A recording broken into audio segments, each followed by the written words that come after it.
Welcome to the Travel Tidbits Podcast, hosted by me, Jamie Weitl, travel advisor and owner of Pineapple Escapes Travel. Join me as I share the latest travel news, top destinations, and expert tips for the savvy traveler. Because after all, travel makes life sweeter.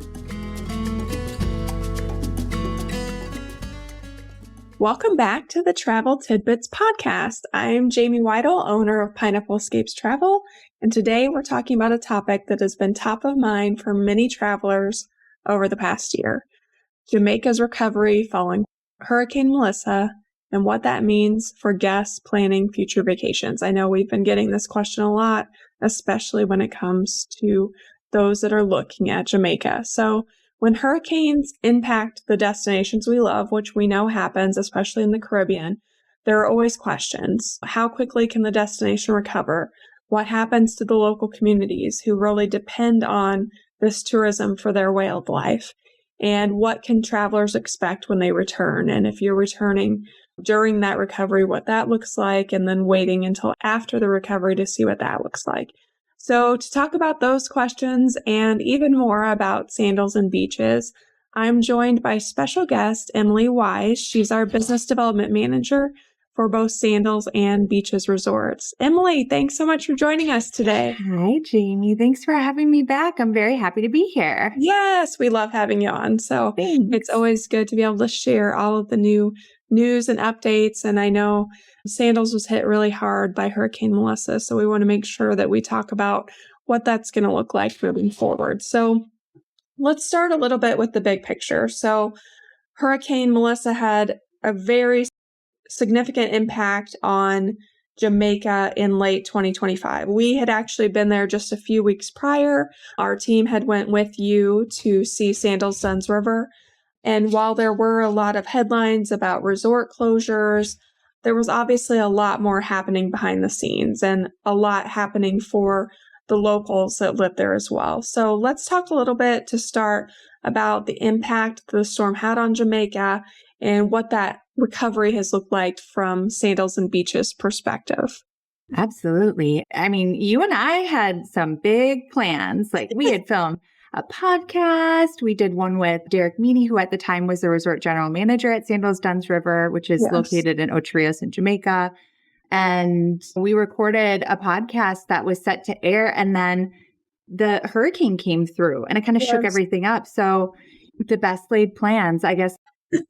That's all I'll say. And then we had plans also to partner with the Sandals Foundation. And unfortunately, and also fortunately, like they were all in on these efforts. You know what I mean? So they couldn't really come on and do a podcast with us. I still really want to get that rolling because I think it's best to hear about those efforts directly from them. So just one quick little background for anyone who maybe isn't familiar. Sandals and Beaches Resorts is a family-owned, Jamaican-owned company.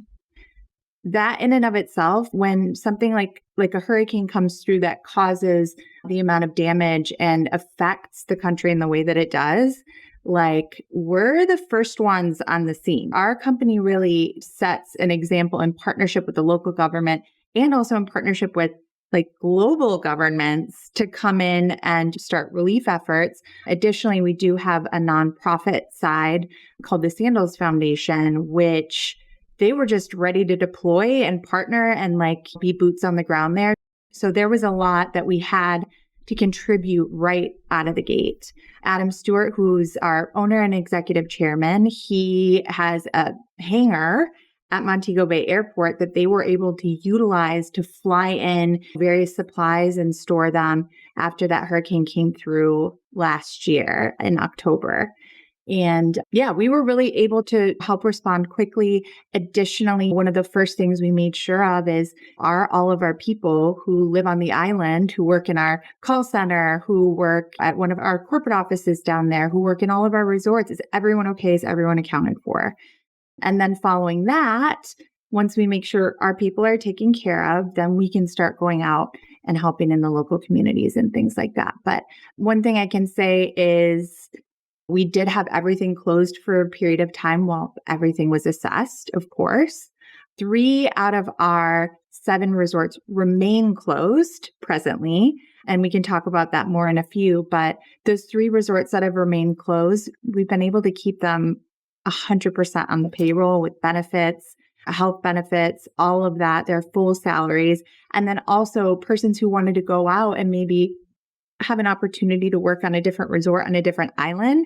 There's something like 1,000 Jamaican employees that were deployed to work on other islands. Yeah. So once they were all accounted for and their living situations and their family and all of that was all like, they all said that they were good to go. They wanted to move on to whatever this next opportunity is.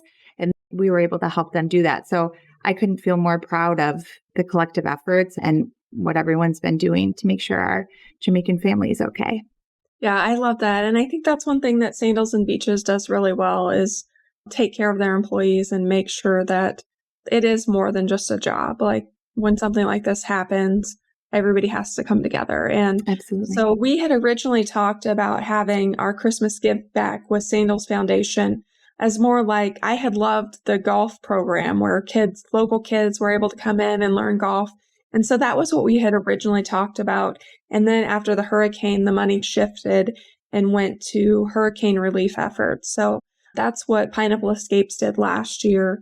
As our Christmas give back, we gathered money from different clients, from our agents to give back to help the Sandals Foundation. But I do think that's such an important piece of the overall picture is tourism in a lot of these islands is their main revenue stream. And so getting as many resorts as possible back up and running and making those job opportunities available for them is crucial. And I love that Sandals also let them go to another island and work. There's something about Jamaican hospitality. So seeing that infiltrate to some of the other islands, I'm sure is amazing. So I know that one of the things that has been going on is, especially with the 3 that have not reopened, is there's been a major reinvestment in updating those properties and not just reopening, but reopening at a different level. So let's talk a little bit about that and the vision of Sandals to do this in the wake of the hurricane. Absolutely. Well, first of all, thank you for charging the efforts to get some of those donations. That was really, really you. And thank you to your clients who also donated and also other travel advisors with Pineapple Escapes that donated. That's a really big deal. And to your point, the fact that the Sandals Foundation is an organization even outside of disaster relief, right? Mm-hmm. It's still a charitable organization that we're really excited to draw attention to. And you were really excited to help partner with even outside of relief efforts. So first of all, thank you for that. Regarding the 3 resorts that are reopening, they're located. So essentially, just to explain the path of the hurricane, and I'm not sure how to best describe this, but 37 years ago, this is actually a wild fact that folks from JTB taught me about this, Jamaican Tourism Board. Hurricane Beryl back in the day came through, or excuse me, not Beryl. Hurricane, why am I forgetting the name? It's probably for the best. Anywho, the last big devastating hurricane, I'll probably think of it at the end, that came through 37 years ago in Jamaica. It went east to west over the entire length of the island, whereas Hurricane Melissa came through south to northwest and curved around. So while it was a very strong hurricane, stronger than that one, it's on the tip of my tongue. This is going to drive me nuts. We took the brunt of the damage where the eye came through, which was in Weitl, which is our South Coast resort, and then also up in Montego Bay, which we have 2 resorts there. So that's Montego Bay and Sandals Royal Caribbean. So those 3 resorts have remained closed. They initially were slated to open this past May, but our team and our executive chairman made the decision to push that back. And like you said, deepen that investment. We could have opened them up to be like, this is how they were before, maybe better and stronger than before. But they really took an opportunity to say, all right, everyone, like you've been asking for more of this Sandals 2.0, the future of where we're going with the brands. So let's take this opportunity while we don't have guests on resort and invest and bring in new culinary concepts and bring in new room configuration and concepts and bring in some brand new pools and some cool landscaping and stuff like that. So these 3 resorts that'll be opening later this year are just totally reimagined, and they will be, next level, like state of the art. Think Sandals Duns River, think like along those lines. And that's what you're going to be seeing. But we're really leading the charge in Jamaica in terms of the overall product that we're going to be offering. And I think people are going to be really excited to see it. Yeah, I know I am. So when we went to Sandals Duns River last year, I really loved kind of the 2.0 concept there. And I'm excited to see where Sandals and Beaches is going with these improvements and seeing where the brand goes. And so I'm super excited for the resorts to reopen. I know that Sandals committed about $200 million to transforming these Jamaican resorts.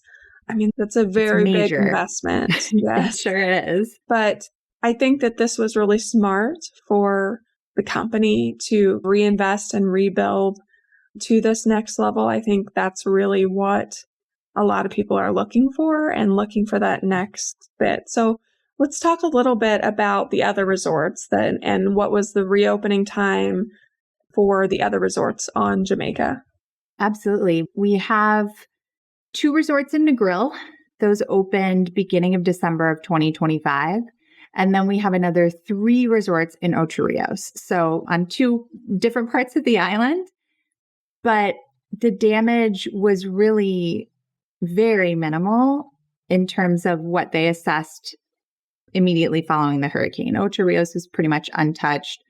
Negril had a little bit of cleanup to do, but they were in really great shape.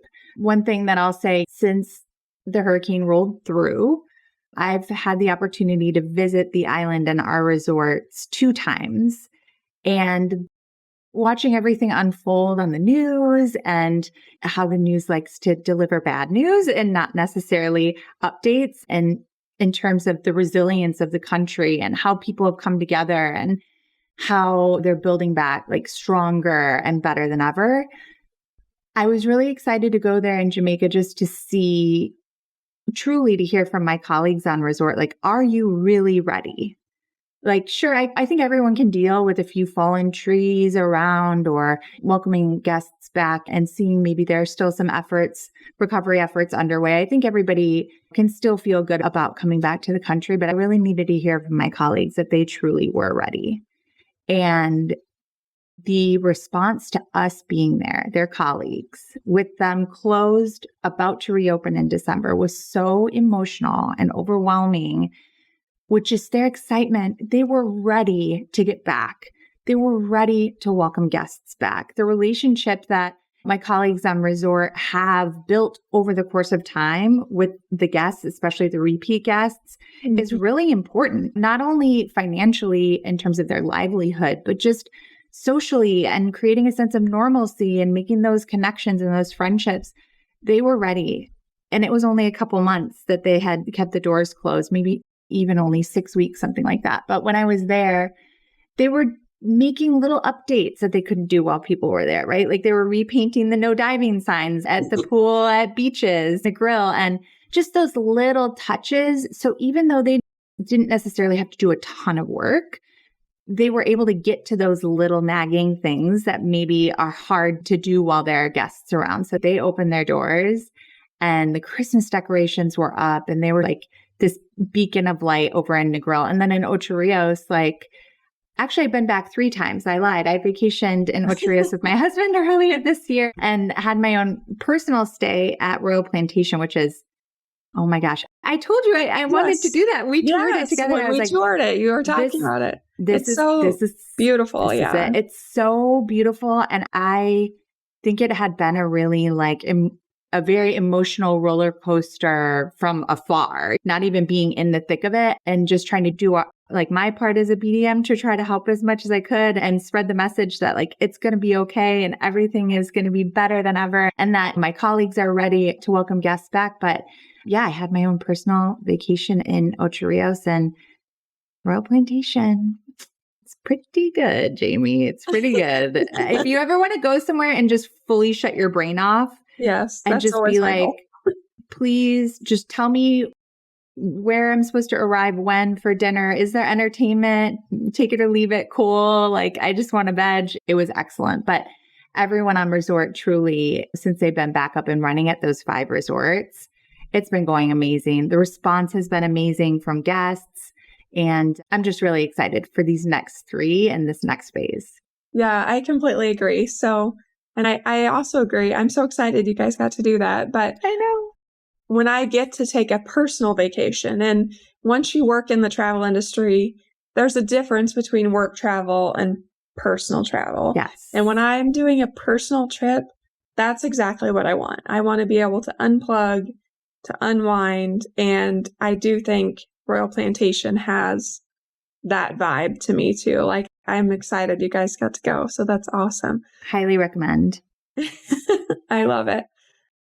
Let's talk a little bit about what Sandals 2.0 is and what guests can expect from this kind of next generation integration of sandals.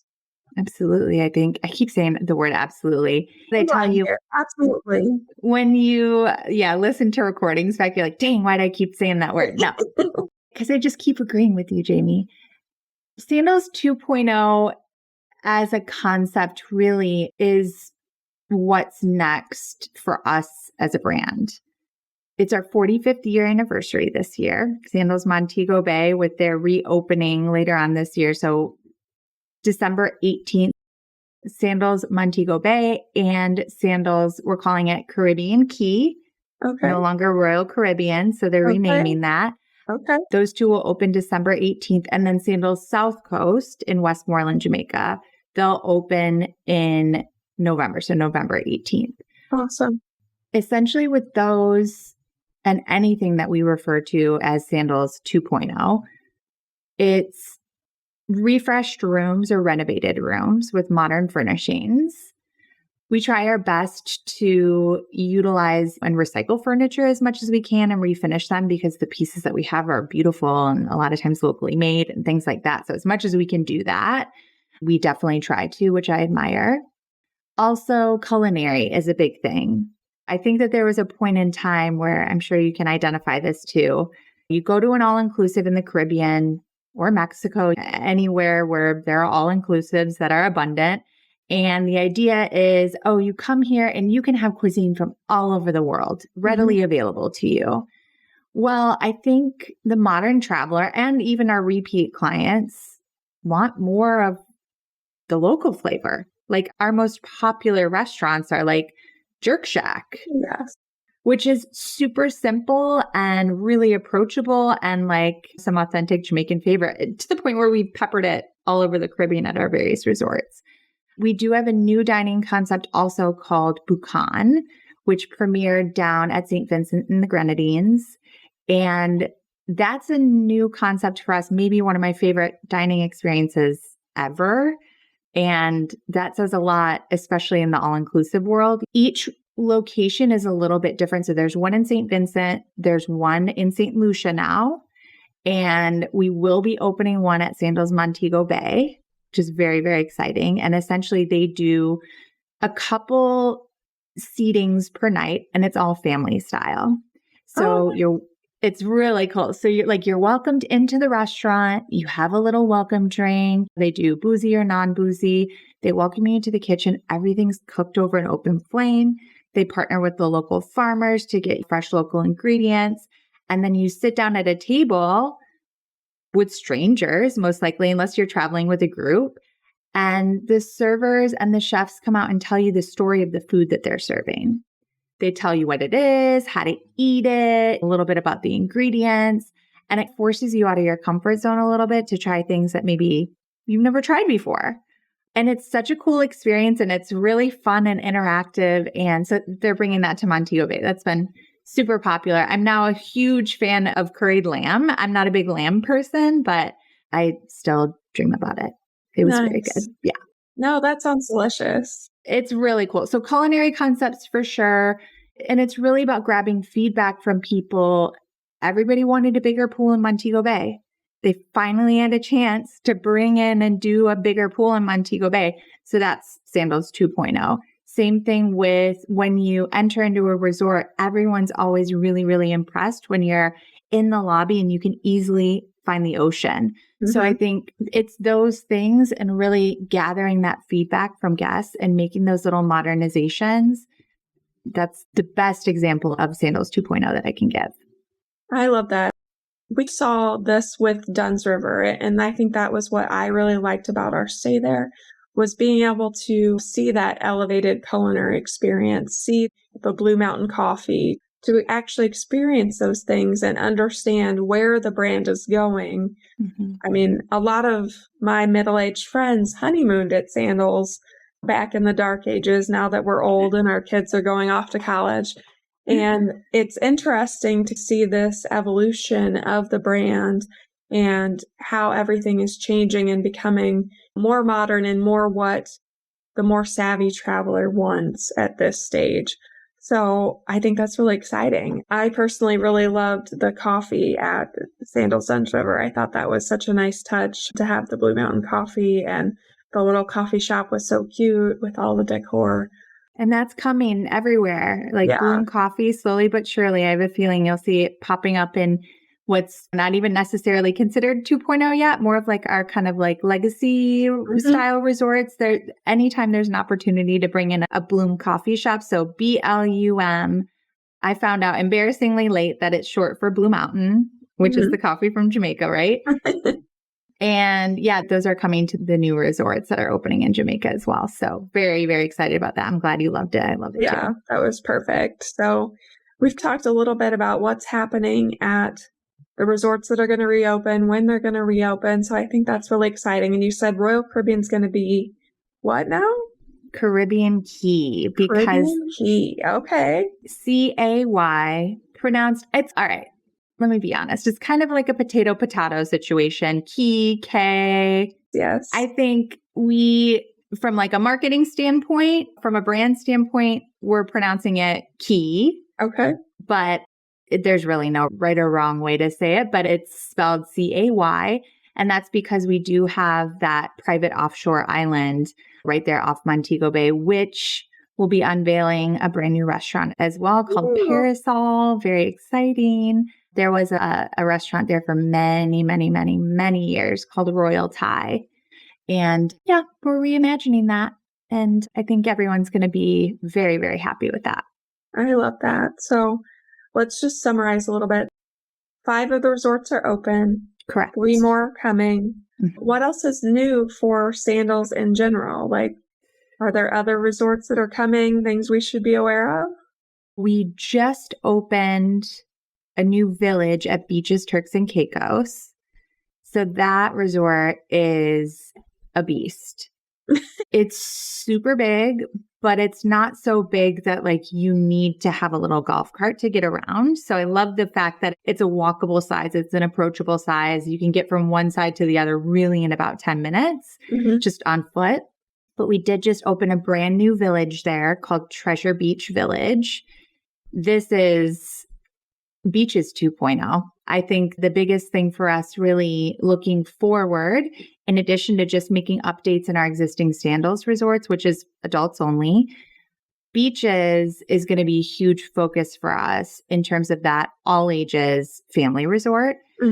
And Treasure Beach is just kind of the tip of the iceberg there. So that opened, and forgive me, it's around 100 rooms. I can't remember the exact count, but 6 new restaurants there, a little cinema, which is the only one on the island. Oh, cute. The only indoor cinema, which is funny, right? Yeah. And brand new, beautiful pool. There's some villas over there too that can accommodate families up to 10 persons, which is great. Yeah. So that's a big deal. Lots of cool, like promotional stuff out there online if you guys want to search that up. But they've officially opened the beginning of March and people have been loving it. People get there and they're like, man, I booked in this one village that I love, but I'm wondering if maybe there's any openings over here that I can maybe do a little upgrade. It's really the creme de la creme over there on that resort and across the resort in general. There's a lot of updates that are underway as well. Nothing big and disturbing construction wise, just like little things that I think people are going to be really excited about. And then next up, this is very much me on the rumor mill now, so I hope I can say this, but it sounds like next up, we should be able to release sales for Beaches Exuma. I think that's the next one. I don't know when that's going to happen, but typically what we do as a brand is a year out from opening. Once they confirm that opening date, we'll open it up to you all as the travel advisors to tell your clients like, hey, this is opening in a year. You've got first dibs, and then you guys just are off to the races filling that space. But I believe that's the next one that's set to open, which is in the Bahamas. Very excited. I hear it's a big focus on the outdoors. Of course, the water there is supposed to be amazing. I haven't been yet, but that one's going to be off the charts beautiful. So super excited about that. Yeah, I'm excited. I actually booked a Beaches Turks this morning. So yay, congrats. Thank you. Yeah, that's awesome. I'm excited about that. They're going in October, and I think they're just going to love it. So I'm super That's a great time. That's a great time to go too. I think the sleeper times to go, like September, October, the resort's like a little quieter. Yeah. Because kiddos are back in school. So if you got a family with adult kids or little ones that you can like pull out for a couple of days, it's a great time to go. Yeah, I'm super excited. So as we wrap up, I just want to talk about what I think is one of the biggest takeaways from what we've talked about today. And it's that Jamaica story, Sandals and Beaches story. It's more than just about recovery. It's about this resilience. It's about communities coming together. It's about a big company like Sandals and Beaches choosing not just to rebuild, but to make things even better and to really think about what's next for the brand overall and how they want to grow. I think there's just so many pieces to this overall story and how it's all come together. So Emily, thank you so much for joining us today and sharing all of these updates. Where else can our listeners learn more about Sandals and Beaches Resort? Well, lots of places. If you've got any questions in general, reach out to yourself, any of your travel advisors at Pineapple Escapes, because if they don't know the answer to something, they're going to reach out to me. And if I don't know the answer to something, I can go directly to the source. So truly lean on your travel advisors, to you listeners out there, and they're truly the experts, and they've got a great connection into the latest and greatest. You can check out Sandals and Beaches on Instagram. There's lots of cool stuff on there. And then I would also say, if you're curious at all about Sandals Foundation relief efforts and things like that, check out Sandals Foundation. It's Sandals FDN on Instagram. I just found out that they did a partnership earlier this year with a company called Charities, Tees. And you can like purchase a t-shirt and the proceeds go towards like some relief efforts and things like that. Specifically, I believe with some school rebuilding efforts and bringing in like solar energy, very, very cool stuff. So definitely check that out. And yeah, I think Instagram's a great place for all of that because you can see I watched an interview actually this morning that a little boy did at the new beaches. What do you call it? The Treasure Beach Village.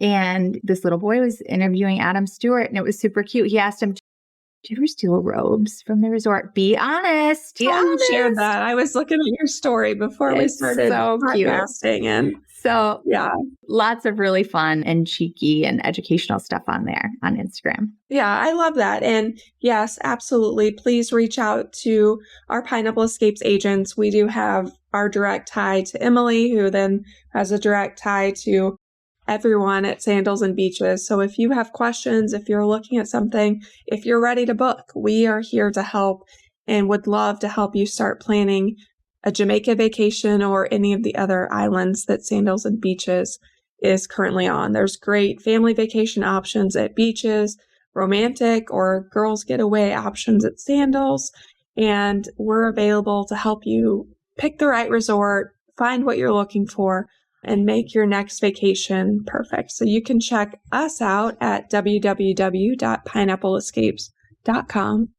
And Emily, thank you again so much for being here today. And remember, travel makes life sweeter. Bye, guys. Bye. Thanks for tuning in to this episode of the Travel Tidbits Podcast, where we believe travel makes life sweeter. The team at Pineapple Escapes Travel would love to help you plan a trip filled with lasting memories. Visit us online at www.pineappleescapes.com to start planning your next adventure.